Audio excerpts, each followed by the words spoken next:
الله الرحمن الرحيم والعاقبة للمتقين والنار للكافرين الحمد لله الذي دل على ذاته لذاته الذي ليس لصفته حد محدود ولا نعت موجود والصلاة والسلام على مولانا ومقتدانا أبي القاسم محمد اللهم صل وسلم وزد وبارك على صاحب الدعوة النبوية والصولة الحيدرية والاسمة الفاطمية والحلم الحسنية والشجاعة الحسينية والعبادة السجادية والمعاصر الباقرية والآثار الجعفرية والعلوم الكاظمية والحجج الرضوية والجود التقوية والنقاوة النقوية والحيبة العسكرية والغيبة القائم آل محمد وعلى آله الطيبين الطاهرين أما بعد بسم الله الرحمن الرحيم اللهم إني أسألك بحق محمد وأنت المحمود وبحق علي وأنت العالى وبحق فاطمة وأنت فاطر السماوات والأرض وبحق الحسن وأنت المحسن وبحق الحسين وأنت قديم الإحسان وبحق الأئمة المعصومين تسعة من ذرية حسين عليهم السلام اللهم صل على محمد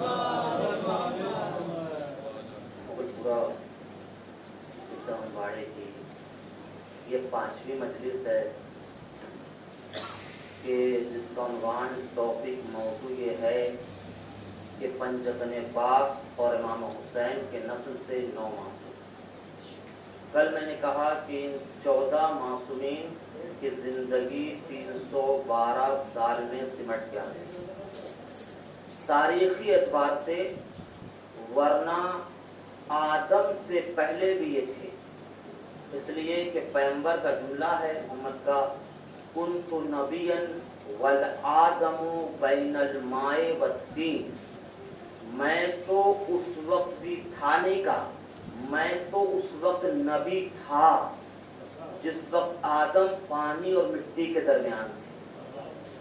تو یہ وہ ذات ہیں کہ جو پیکر کی صورت میں آئے تاکہ ہم خاک والوں کو اس نور کی معرفت کرا سکیں. یہ ان کا کرم تھا، ان کا احسان تھا. جو تمام مشکلات انہوں نے جھیلی وہ اس لیے جھیلی تاکہ ہم سیکھ سکیں کہ شعور عبادت کیا ہے، طریقہ عبادت کیا ہے، روزہ کیا ہے، حج کیا ہے. اگر یہ 14 نہیں ہوتے تو نماز عادت بن کے رہ جاتی، روزہ فاقہ بن کے رہ جاتا، حج سیر و تفریح بن کے رہ جاتا. یہ تھے جنہوں نے ہمیں عبادت اور عادت کا فرق سمجھایا. کل موضوع چلا کہ ایک عام الفیل کو کائنات میں سب سے زیادہ عظیم باد خدا اگر کوئی ذات ہے تو محمد ہے. اس کی ولادت 17 ربیع الاول سن 1 عام الفیل کو. پھر ہم نے کہا کہ کیا وجہ ہے اس کو عام الفیل کہتے ہیں. یہاں سے گفتگو شروع ہوئی. اس میں شعر میں خواجہ کا پڑھ رہا تھا، ایک جملہ آیا یا سار اللہ، اے اللہ کے خون.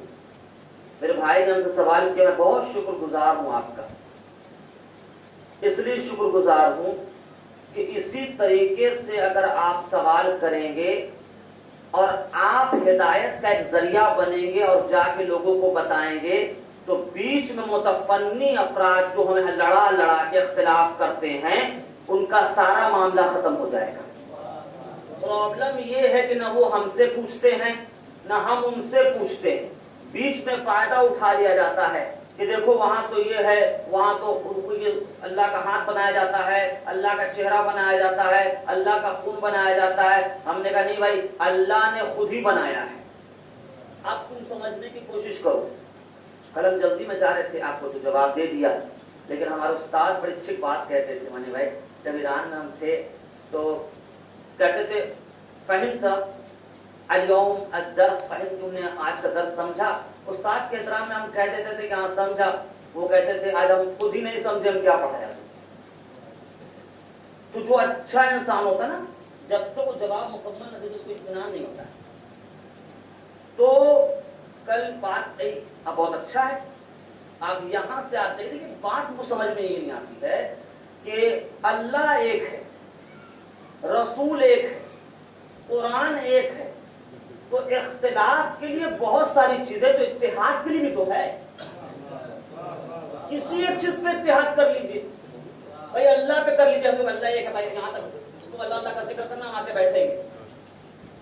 اللہ کے بعد سب سے عظیم ذات جو ہے، مسلمان وہی جو محمد کو مانے، اس پہ اتحاد کر لیجیے۔ قرآن الحمد سے شروع ہے، ناس پہ ختم، اس سے کر لیجیے۔ معاملہ اگر آ کے ولایت پہ بھی رکتا ہے تو میں ایک علمی گفتگو کرتا ہوں کہ یہ نواز صاحب ہیں، چنٹو بھائی جو ہے ان کو ابا مانتے ہیں، دانش ان کو جو ہے چچا مانتا ہے، جاوید بھائی ان کو ماموں مانتے ہیں۔ ایک شخص ہے اپنے اپنے اعتبار سے سب مان رہا ہے، کیا مشکل ہے؟ بس فرق اتنا ہے جب ان کی میراث بٹے گی تو چنٹو بھائی کو بیٹے والی ملے گی، اس کو بھتیجے والی ملے گی، جاوید بھائی کو ماموں والی ملے گی، جو جیسا مانتا ہے ویسا ملے گا۔ اگر کوئی اسی اعتبار سے آ جائے کہ ہم چوتھا مان کے احترام کر رہے ہیں، وہ اپنے عقیدے کے ساتھ جائے گا، ہم اپنے عقیدے کے ساتھ جائیں گے۔ جب علی کی میراث بٹے گی ہم کو پہلی والی مل جائے گی، اس کو چوتھی والی مل جائے گی، اس کو اعتراض بھی نہیں کرنا چاہیے، اس کا یقین اس نمبر پہ تھا، جھگڑا کہیں پہ نہیں ہے۔ بس پرابلم کہاں آتی ہے؟ پرابلم یہ آتی ہے کہ وہ ادھر سنتے ہیں، سن کے رہ جاتے ہیں، ہم ادھر سنتے ہیں، سن کے رہ جاتے ہیں۔ قرآن شیعوں کا 40 پارے کا ہے، شیعہ محمد کو نہیں مانتا ہے، شیعہ رسم نہیں کرتا ہے، شیعہ نماز نہیں پڑھتا ہے، یہ سن کے یہ تو ویل ایجوکیٹڈ لوگ ہیں، جو رکشے والا وہ یہ سوچتا ہے۔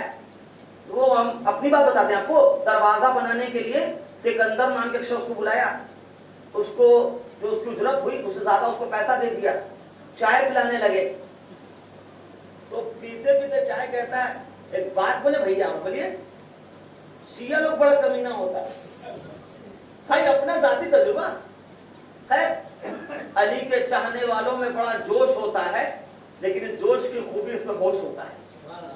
ہم نے اس سے پوچھا کہ اچھا سکندر بھائی کیوں ایسا کیوں ہے، کیوں کمینہ ہوتا ہے؟ کہا پہلے تو شیعہ لوگ جو ہے وہ نماز اور قرآن نہیں پڑھتا ہے۔ اتفاق دیکھیے اللہ کا، ہم نے اپنے گھر میں جانتا ہے نماز روم بنایا الگ سے، ایک نماز روم، کیا بیڈ روم بنا سکتے تو نماز روم نہیں بنائے؟ تو نماز روم بنایا، اس میں قرآن ہے، نشان صاحب کی کتاب ہے، سب ایران سے جو کتاب لائے رکھی ہوئی ہے، تو اس میں نشان جوادی صاحب قرآن رکھا ہوا ترجمہ ان کا ہے، تو اسی کو ہم پڑھ ہی رہے تھے۔ اتفاق سے سر نے پوچھا کہ پہلے دن اس نے دیکھی شیعہ نماز نہیں پڑھتا ہے، قرآن نہیں پڑھتا ہے، تو ہم نے کہا اچھا اور دوسری؟ کہا دوسری اولیاء الہی کو نہیں مانتا ہے، مزار کو نہیں مانتا ہے، تو ہم نے کہا اچھا دیکھیے یہ قرآن ہے، نشان صاحب کا ترجمہ ہے، اللہ کا کلام، نیچے سمجھانے کے لیے عالم کا ترجمہ اردو میں آپ کی زبان میں، اور یہ مصلی بھی ہے، نمازیں پڑھتے ہیں، تو آپ کیوں بتا رہے ہیں ہم ہی شیعہ ہیں؟ اور آپ نے کہا مزار پہ نہیں جاتا ہے، تو جو میرے گھر پہ گئے سامنے ہی سید اصغر علی اور داتا کمل شاہ کا مزار ہے، ہم نے کہا ہمارے پاپا صبح صبح جاتے ہیں۔ لیکن دونوں جواب اللہ نے دیا، اس کی ہدایت ہو گئی، اب وہ شرمندہ نہ ہوئیے، بس ابھی تک جو بتایا گیا تھا اسے مٹا دیجیے۔ جس دن آپ کی ہدایت ہو جائے، پرابلم کہاں ہوئی؟ آج وہ آیا تھا، ملاقات ہو گئی، تو آپ معاملہ کہاں آتا ہے؟ معاملہ یہ آتا ہے کہ ہم سنتے، ہم سن کے رہ جاتے، وہ اہل بیت کو نہیں مانتے، یہ کہا جاتا ہے ہم سن کے رہتے ہیں، اور ان سے یہ کہا جاتا ہے یہ صحابہ کو نہیں مانتے، یہ سن کے رہ جاتے ہیں۔ تو مجھے وسیم صاحب کا شعر بڑا اچھا لگتا ہے، پروفیسر وسیم ریڈی کہتے ہیں کہ بدگمانیوں کو خاموشیوں پہ مت چھوڑو، بدگمانیوں کو خاموشیوں پہ مت چھوڑو، کچھ بات کر کے دیکھو حل بھی نکلتا ہے۔ ہاں کچھ بات کر کے دیکھو تو حل بھی نکلے گا۔ تو میں بہت شکر گزار ہوں کہ آپ نے پوچھا، اور اب آپ سنیے انشاءاللہ کھانے ہوں گے یا ساتھ اللہ۔ اگر اس میں کوئی جاہل بکواس آپ سے یہ کرے کہ نہیں یہ خونی مراد ہے تو غلط ہو جائے، اس لیے کہ خون کے لیے لازمہ کیا ہے؟ جسم ہونا چاہیے، جسم ہونا چاہیے۔ جب آپ صحیح ہے بھائی جسم ہی نہیں اللہ کو جسم کرا دینا گناہ ہے تو خون کہاں سے؟ تو امام جعفر صادق علیہ السلام،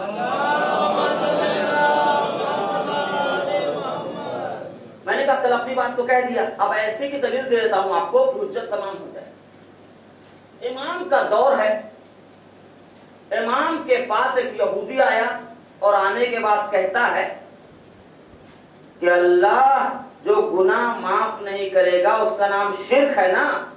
تو امام نے کہا کہ ہاں شرک، ان الشرک لظلم عظیم، اللہ سب سے بڑا جو گناہ ہے شرک، اس کو معاف نہیں کرے گا۔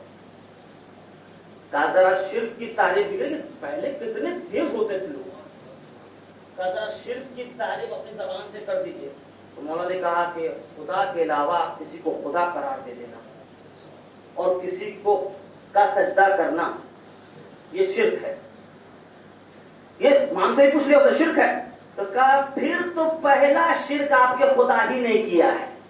تو دیکھیے ہاں یہ اعتراض تو کر دینا آسان ہوتا ہے، آپ دیکھیے کائنات کا امام کہا کہ اچھا تو تم ہی بتاؤ کہ خدا نے پہلا شرک کا دعوت کیسے دیا؟ کہا اللہ کہہ رہا ہے آدم کا سجدہ کرو، جب غیر اللہ کا سجدہ شرک ہوتا ہے تو پہلی شرک کی دعوت تو وہی دے رہا ہے۔ تو امام نے کہا کہ کیا آیت یہیں سے شروع ہوتی ہے اسجدوا لآدم، آدم کا سجدہ کرو؟ تو اس نے کہا کہ نہیں، کہاں سے شروع ہوتی ہے؟ کہا اذ قلنا للملائکۃ اسجدوا لآدم، وہ یاد کرو وہ دور کہ جب ہم نے فرشتوں سے کہا آدم کا سجدہ کرو، تو سجدہ آدم کا نہیں اللہ کے کہنے کا ہے۔ جب اللہ کہے گا، اگر اللہ سجدے کے لیے کہہ دے تو سجدہ عبادت ہے، اللہ سجدے سے روک دے تو رکنا عبادت ہے، اللہ روزے کے لیے رمضان میں کہے تو عبادت، اللہ عید میں منع کر دے تو عبادت، اللہ حج کے لیے کہے تو حج عبادت، اللہ عمرے کے لیے کہے تو عمرہ عبادت، اللہ نماز پڑھنے کو عبادت قرار دے، اسی وقت کوئی کافر ڈوب رہا ہے تو اس کو بچانا عبادت، اللہ کہہ رہا ہے پانی سے وضو کرنا واجب ہے لیکن اتنا ہے کہ کوئی جانور مر جائے گا تو اس کو دینا عبادت۔ یہ مسئلہ سمجھیے کہ بات عبادت کی ہے کہ اللہ جو کہے، تو اللہ نے کہا تھا جب میں کہوں تم سجدے میں چلے جانا، تو مسئلہ اللہ کے حکم کا تھا، آدم کے سجدے کا نہیں۔ سمجھ گئے؟ اللہ کے حکم کا سجدہ تھا۔ تو اللہ اگر آدم کے سجدے کہے تو وہاں عبادت، اللہ اگر حسین کے سجدے کہے تو وہاں عبادت، اللہ اگر باپ کے سجدے کہے تو وہاں عبادت، بس فرق اتنا ہے کہ اللہ کا کہنا ثابت ہونا چاہیے۔ تاریخ میں مطالعہ کیجئے، جہاں جہاں اللہ کا امر ملے وہاں مانیے، کیونکہ اعتراض کرنے والا تو شیطان ہو جاتا ہے۔ آئیے تو اگر آپ تعلیم سمجھ گئے تو میں جواب تک آ رہا ہوں۔ تو اب یہ اعتراض کیا جاتا ہے کہ بھائی یہ شیعوں کے یہاں علی جو ہیں وہ ید اللہ ہے، علی جو ہے عین اللہ ہے، تو اللہ جسمی نہیں رکھتا تو ہاتھ کہاں سے اور آنکھ کہاں سے؟ آپ جواب سنیے، اب آپ میرے بھائی تک کسی نے کہا اعتراض کر دیا، مولا نے کہا سنو، اللہ جو رزق موسیٰ کو دے رہا تھا وہی فرعون کو بھی دے رہا تھا۔